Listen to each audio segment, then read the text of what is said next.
Hello दोस्तों, नमस्कार। कैसे हैं आप? शिक्षा सरोकार में आप सभी का स्वागत है। साथियों, आज श्री गणेश करने वाले हैं, यानी कि शुरुआत करने वाले हैं उत्तराखंड एलटी एग्ज़ाम को ध्यान में रखते हुए शिक्षण अभिरुचि, मनोविज्ञान, साइकोलॉजी, जिसको हम सीडीपी के रूप में जानते हैं, तो उसका आज ये पहला लेक्चर होगा। तो साथियों, आप सभी को मालूम होगा कि एलटी यानी कि उत्तराखंड एलटी में 30 नंबर की शिक्षण अभिरुचि से प्रश्न पूछे जाते हैं। सीडीपी से प्रश्न यहाँ से पूछे जाते हैं। रेगुलर वाइज हम इसको तभी पढ़ सकते हैं साथियों, जब आप लोग इस वीडियो को पसंद करेंगे और ज़्यादा से ज़्यादा इसको शेयर करेंगे, वीडियो लाइक करेंगे और एक फीडबैक के रूप में एक छोटा सा कमेंट ज़रूर कर दीजिएगा, ताकि मुझे लगे कि हाँ, वीडियो आज आप लोग पसंद कर रहे हैं और भी थोड़ा सा मोटिवेट होकर मैं और भी अच्छी तरीके से वीडियो बनाने की आप लोगों के लिए कोशिश करूँ और अच्छी वीडियो बनाऊँ और एक सिस्टमेटिक तरीके से एक रूटीन में एक रेगुलर वाइज कक्षाएँ आप लोगों को देता रहूँ। ठीक है नहीं? तो चलिए कक्षा शुरू करते हैं।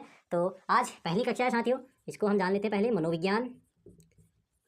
आज हम जान लेते हैं मनोविज्ञान, यानी कि इसको हम क्या बोलते हैं, इंग्लिश में क्या बोलते हैं, साइकोलॉजी, PSYCHOLOGY, साइकोलॉजी, और इसी को हम बोल देते हैं CDP। ठीक है ना? तो बोलते हैं ना कि CDP में तुम्हारे कितने नंबर आए, तो ये चीज़ है।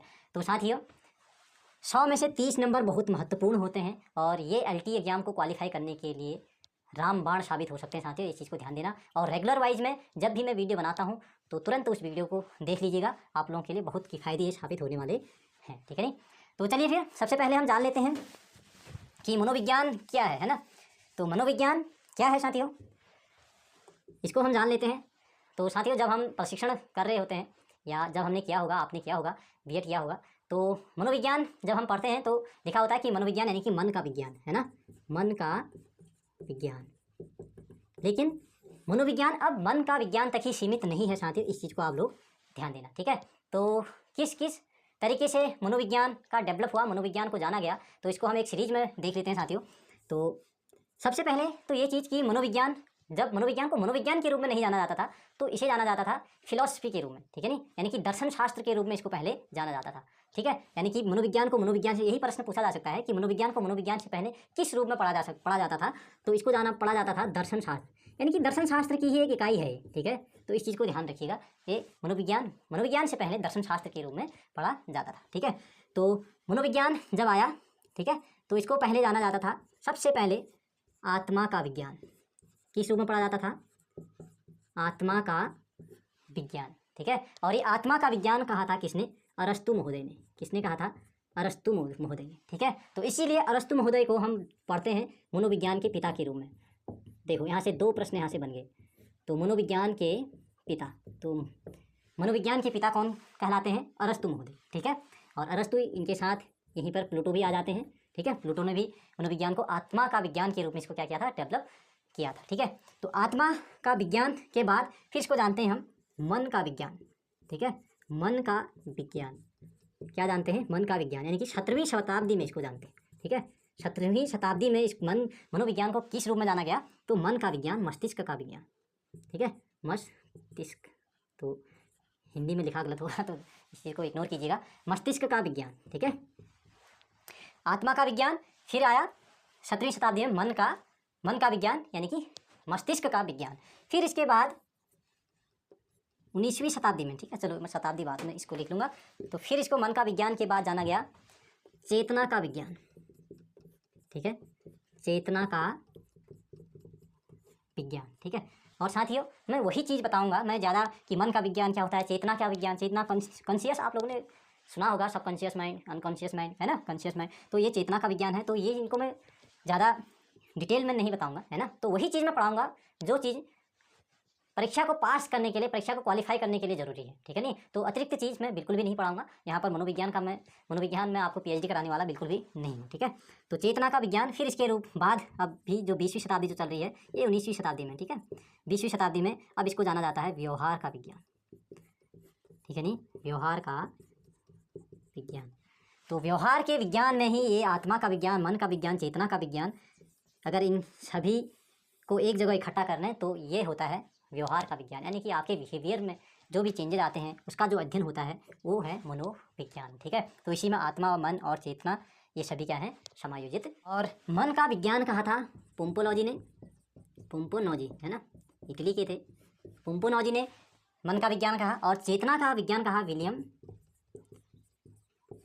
विलियम वुंट ने, ठीक है, विलियम वुंट, और विलियम जेम्स भी इसी में है, विलियम जेम्स, ठीक है।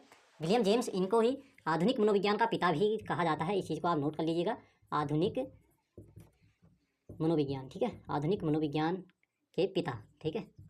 तो अभी मैं एक पीडीएफ के रूप में भी आप लोगों को इसको समझाने की कोशिश करूंगा। अभी बोर्ड में आप लोग केवल इतना ध्यान दीजिए, और मैं पीडीएफ भी आप लोगों को इसको आप लोगों को दे दूंगा, ठीक है। तो आप ज़्यादा सोचिएगा मत, है ना। तो मनोविज्ञान, आधुनिक मनोविज्ञान, आधुनिक, देखो जेम्स है ना, विलियम जेम्स, नेम्स, ठीक है, नेम्स मतलब नया नाम जैसा, है ना। तो आधुनिक मनोविज्ञान, तो इसे थोड़ा सा रिलेट कर लीजिएगा, एक ट्रिक समझ लीजिएगा, ठीक है। जेम्स यानी नेम्स, आधुनिक मनोविज्ञान, ठीक है। और व्यवहार का विज्ञान ये कहा था किसने? वॉटसन महोदय ने, ठीक है, वॉटसन महोदय ने, और स्किनर महोदय, थॉर्नडाइक,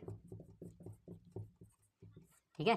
तो इस थॉर्नडाइक को ही शिक्षा मनोविज्ञान, इनको जाना जाता है शिक्षा मनोविज्ञान के पिता, शिक्षा मनोविज्ञान के पिता, ठीक है। तो इतना आप लोग अभी इसको समझ लीजिएगा, ठीक है। तो मनोविज्ञान अब जाना जाता है किस रूप में? व्यवहार का विज्ञान के रूप में, ठीक है। तो चलिए हम अभी इसमें परिभाषाएं को भी जानेंगे, क्योंकि एक दो क्वेश्चन परिभाषाओं से भी कभी दे देते हैं। तो हम एक पीडीएफ के फॉर्मेट में अब इसको पढ़ने की आगे को कोशिश करते हैं, ठीक है। ये मैंने वाइट बोर्ड पर भी समझा दिया था, ठीक है। तो सबसे पहले ये भी जान लिया हमने कि आत्मा का विज्ञान अरस्तु महोदय ने कहा था, मनोविज्ञान के पिता के रूप में भी इन्हें जाना जाता है, प्लूटो भी इसी में आते हैं, ठीक है। फिर उसके बाद हमने जाना कि मन का विज्ञान, इसको 17वीं शताब्दी में मन का विज्ञान के रूप में जाना गया, ठीक है। और वो मन का विज्ञान कहने वाले जो मनोविज्ञानी थे वो थे इटली के पोम्पोनोजी, है ना।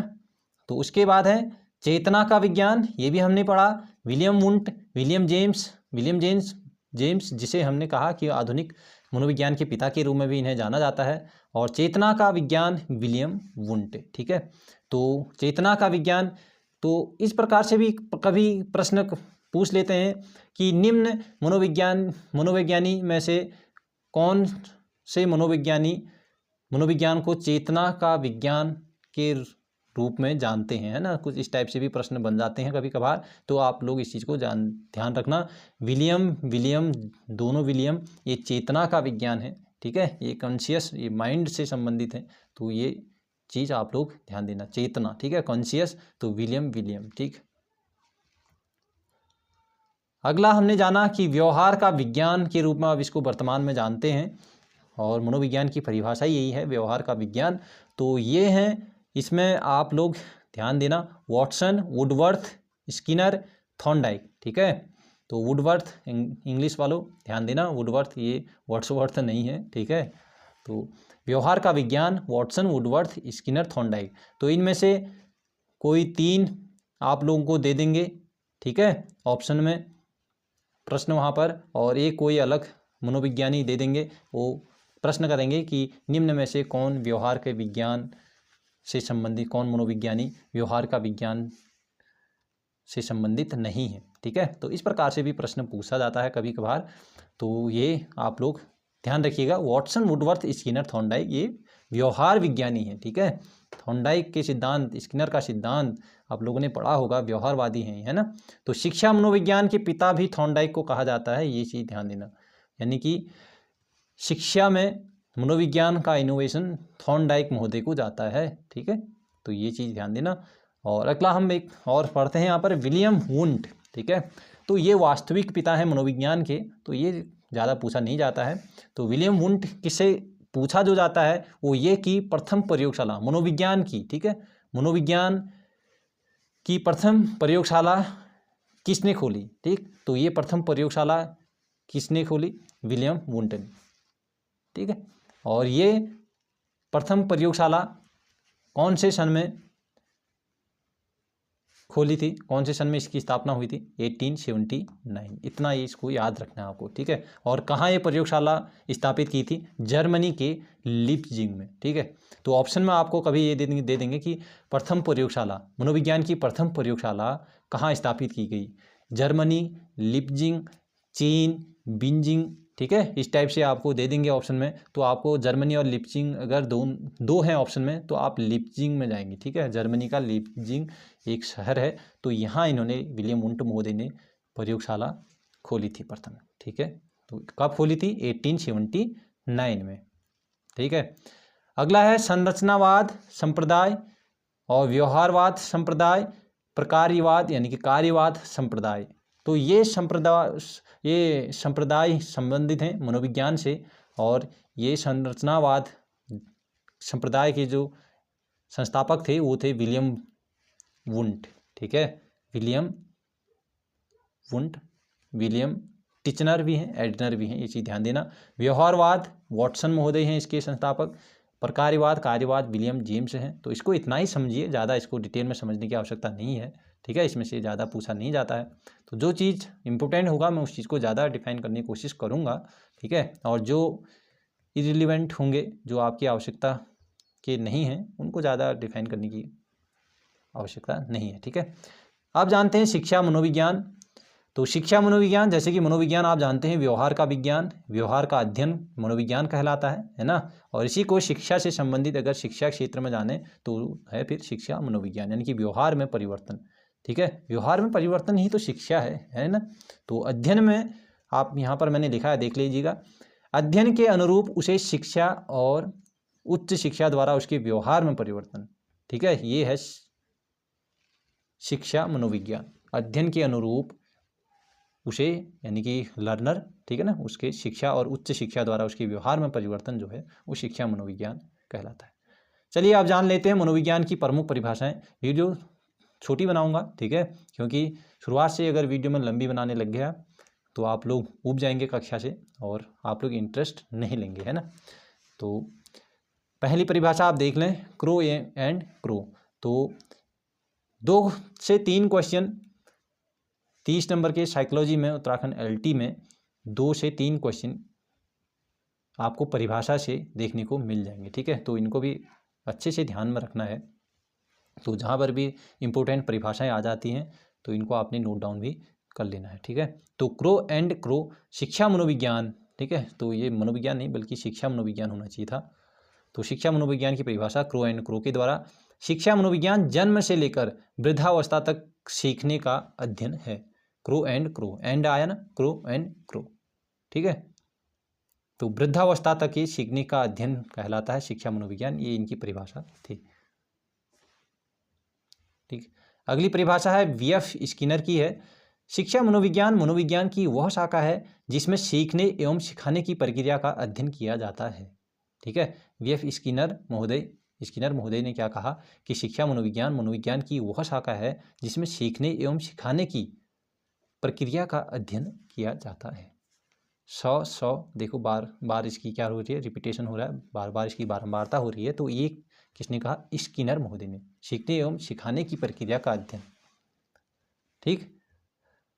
तो अब जान लेते हैं थोड़ा सा महत्वपूर्ण प्रश्न, वस्तुनिष्ठ प्रश्न यहाँ पर मैंने रखे हैं ताकि आप लोग जो आप लोगों ने पढ़ा उसको कहाँ तक आप लोगों ने उसको अचीव कर पाए, कहाँ तक समझ में आया। तो चलिए, ठीक है। तो पहला प्रश्न है, शिक्षक के लिए मनोविज्ञान का ज्ञान जिस हेतु आवश्यक है। तो ए ऑप्शन है छात्रों की कठिनाइयाँ समझना, बी ऑप्शन है कक्षा पर नियंत्रण स्थापित करना, सी है छात्र व्यवहार में अपेक्षित परिवर्तन, डी है उपयुक्त सभी। तो शिक्षक के लिए मनोविज्ञान का ज्ञान किस हेतु आवश्यक है बताइए। तो छात्रों की कठिनाइयाँ समझना, बिल्कुल भैया, है ना। तो मनोविज्ञान का ज्ञान किसके लिए होना चाहिए? छात्रों की कठिनाइयाँ की, छात्रों में ये चीज़ें कठिनाइयाँ, यहाँ पर इसको कठिनाइयाँ हो रही हैं, है ना। तो इसलिए भी हमें मनोविज्ञान का ज्ञान होना जरूरी है। अगर मनोविज्ञान का हमें ज्ञान ही नहीं है तो हम छात्रों की कठिनाइयों को समझने में थोड़ा सा परेशानी हमें हो सकती है ना। तो कठिनाइयाँ हम फिर नहीं समझ पाएंगे, छात्रों की क्या कठिनाइयाँ उनको कहाँ पर हो रही हैं करके, ठीक। तो कक्षा पर नियंत्रण स्थापित करना, सी ऑप्शन है छात्र व्यवहार में अपेक्षित परिवर्तन करना। तो व्यवहार में अपेक्षित परिवर्तन करना यही तो मनोविज्ञान है भैया, है ना। तो सी ऑप्शन भी तो बिल्कुल एक्यूरेट है। तो 2 ऑप्शन तो हमारे बिल्कुल कंप्लीट हो गए। अब है कक्षा पर नियंत्रण स्थापित करना, ठीक है। अब आप लोग देखो, ध्यान दो कि कक्षा पर अगर आपका नियंत्रण ही नहीं होगा तो वो कक्षा अच्छे ढंग से जिस उद्देश्य के लिए बनाई गई है, क्या उन उद्देश्यों की प्राप्ति हो पाएगी? क्योंकि नियंत्रण तो आपका है ही नहीं। तो नियंत्रण अगर नहीं है तो जिस उद्देश्य के लिए आपकी कक्षा है तो उन उद्देश्यों की प्राप्ति आपको नहीं हो सकती है। ठीक है, इसलिए आपको कक्षा पर नियंत्रण स्थापित करना भी जरूरी है। ठीक है, तो नियंत्रण में होना जरूरी है। ठीक है, नहीं तो नियंत्रण नहीं होगा कक्षा में तो बच्चे क्या करेंगे, एक एक दो दो करके कक्षा से बाहर होते रहेंगे, है ना। कभी कोई बाहर जाएगा, कभी 5 लोग बाहर चले गए, कभी पूरी कक्षा भी खाली हो सकती है। नियंत्रण नहीं है ना। तो नियंत्रण भी यहाँ पर होना जरूरी है, ये मनोविज्ञान कहता है ना।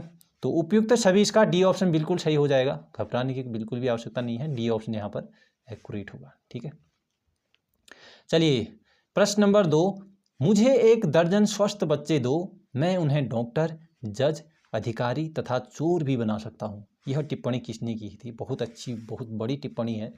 तो ये किस मनोविज्ञानी ने कहा था कि मुझे 1 दर्जन स्वस्थ बच्चे दे दो, मैं उन्हें डॉक्टर, जज, अधिकारी तथा चोर भी बना सकता हूँ। मतलब कुछ भी बना सकता हूँ, बस आप बच्चे दे दो और वो बच्चे होने चाहिए, स्वस्थ होने चाहिए, बस हो गया। यानी कि जैसा चाहो वैसा आप बना सकते हो। कोरी स्लेट है ना, तो बच्चे तो कोरी स्लेट होते हैं, उसको जिस स्याही से भरना चाहो और जितना अच्छा उसको भरना चाहो आप भर सकते हो, है ना। तो ऑप्शन नंबर ए है जेबी वाटसन, बी है हल, सी है जुंग, डी है गुथरी। तो इसका सही ऑप्शन हो जाएगा, बिल्कुल हो जाएगा भैया, जेबी वाटसन।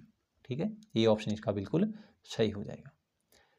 प्रश्न नंबर 3, प्रथम मनोवैज्ञानिक प्रयोगशाला स्थापित की गई। तो किसके द्वारा प्रथम प्रयोगशाला, मनोवैज्ञानिक प्रयोगशाला स्थापित की गई? तो अभी हमने पढ़ा है। तो ए ऑप्शन है मैकडूगल, बी है फ्रॉयड, सी है विलियम वुंट, डी है वाटसन। ठीक है, तो मैकडूगल बिल्कुल नहीं है भैया, फ्रॉयड बिल्कुल नहीं है, विलियम वुंट और वाटसन है। ठीक है, तो इनमें से बताइए सही ऑप्शन क्या है? जी हाँ, बिल्कुल विलियम वुंट। कब? 1879 में। कहाँ बताइए?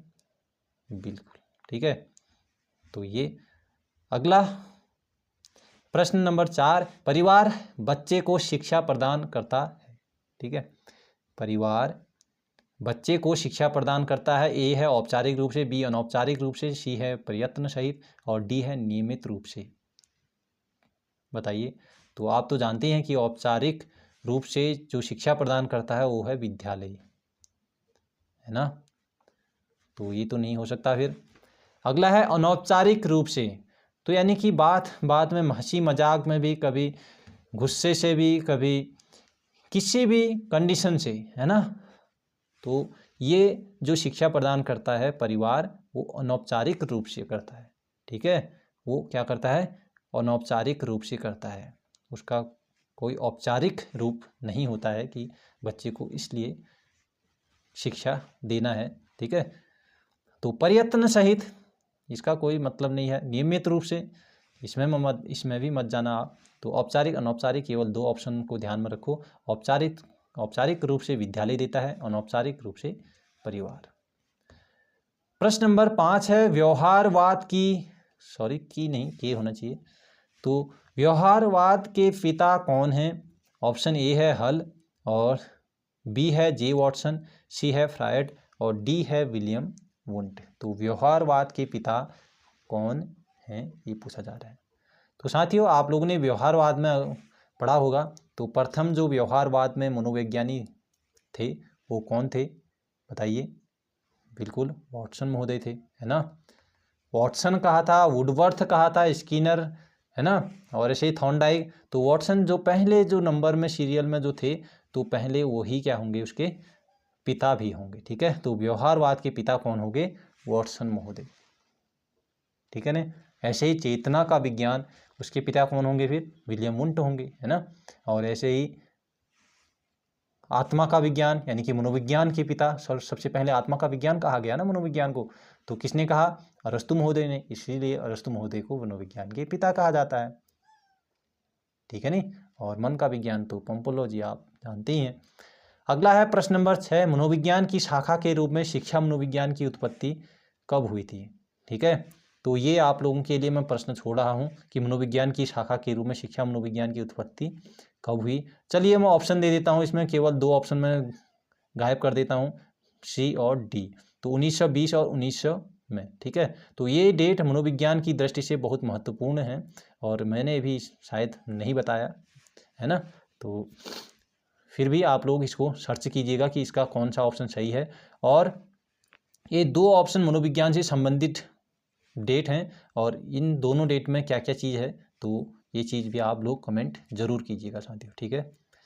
प्रश्न नंबर 7वां है, एक सफल शिक्षक वह है जो हो, क्या होना चाहिए उसको, दयालु एवं अनुशासनवादी होना चाहिए, बी शांत एवं प्रतिक्रियाशील होना चाहिए, सी सहनशील एवं प्रभुत्ववादी होना चाहिए, डी फिर निष्क्रिय एवं सक्रिय होना चाहिए। तो निष्क्रिय तो बिल्कुल नहीं यार, ये तो निगेटिव वर्ड आ गया। तो निगेटिव वर्ड तो सीडीपी में कहीं पर भी अगर आपको दिख जाए तो आप उसको बिल्कुल ही क्या कर दीजिए, काट दीजिएगा, है ना। प्रभुत्ववादी आ गया भैया, फिर निगेटिव आ गया, बिल्कुल इसको क्या कर दो, क्रॉस कर दो, ठीक है।